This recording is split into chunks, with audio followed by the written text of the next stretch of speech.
Lately, I've been seeing tons of people house bearded dragons in pairs or in groups. You should never, under any circumstances, house two dragons together. Please watch the entire video before commenting. Let's quickly take a look at wild bearded dragons, the ones that live in Central Australia. Bearded dragons, like most reptiles, are naturally solitary. It's embedded into their DNA. Wild dragons only pair up when they're looking for mates. They breed and then they go their separate ways. You will never, ever see wild dragons in pairs or groups. That is not my opinion, that is a fact. Because of their solitary nature, bearded dragons will not feel lonely. Their brains are unable to function that way.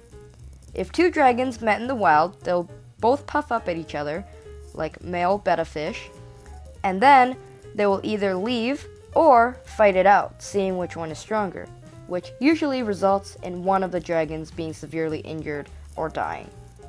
Baby dragons may stay near their nest. Mother dragons will not come back to feed their young. As soon as the dragons hatch, they will leave their nest to find food, all on their own. They do not rely on each other. In captivity, bearded dragons should be treated like Syrian hamsters. Syrian hamsters are solitary creatures, but they can live together when they are young. The same thing goes for bearded dragons. They are solitary, but hatchlings can be housed together for a short while. But even as babies, some dragon may mistake a littermate's finger as a worm, and chomp! That dragon is now missing a finger, a hand, or part of its tail. It's best to separate them as soon as you can. People will say that you should never house males together. That's the same with females. Never keep dragons together. As we established earlier, they are solitary. They should not be kept together. Keyword, solitary. Have you ever seen dragons sitting on top of each other as if they were hugging? Sorry to burst your bubble, but that's not a sign of affection. It's a sign of dominance. The dragon at the top is absorbing all the UVB and heat, while blocking the bottom dragon's access to the UVB and heat, the most important resource for dragons. Without proper UVB and heat, a dragon will not digest food properly and in turn, not grow. That's why there's always a huge dragon and a tiny dragon in every pair. The smaller one becomes stunted and unable to grow. I know people will say, well, my dragon has been fine for over a year or however long they've been together. But how do you really know they're fine? Can they speak to you? No. So how do you know they are happy? Are you reading their body language? Like we've stated before, sitting on top of each other is not a sign of friendship or affection. There's absolutely no evidence of dragons benefiting from living in pairs. They're solitary creatures in the wild and in captivity. More excuses. I am watching them, they're fine. So are you watching them 24 hours a day? It only takes 1 second for a dragon to snap and decides to destroy its cage mate. I've heard so many stories of people coming home to find that their dragon has their other dragon in its mouth, or the second dragon was brutally attacked and was rushed to the vet immediately. I can insert so many photos here. Look, there, and there. Missing limbs, tails, fingers. Caused by what? Cohabbing. Many were just fine until one decided that it has had enough of its competition and has decided to eat the other dragon's tail. Wait, more excuses. The pet store does it, so why can't I? Yes, they do. Usually it's because the dragons are babies. If you remember, as we went over earlier, babies can't be housed together for a short amount of time, similar to Syrian hamsters. Syrian hamsters are housed together at the stores as well. It's more convenient for the store to sell them.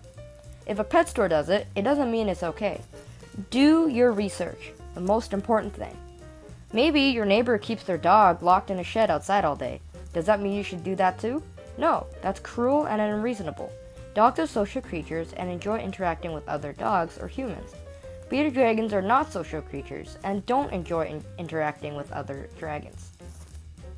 What's that? My breeder friend said it was okay to house dragons together. Anyone can breed dragons, and I mean anyone. One male, one female, done.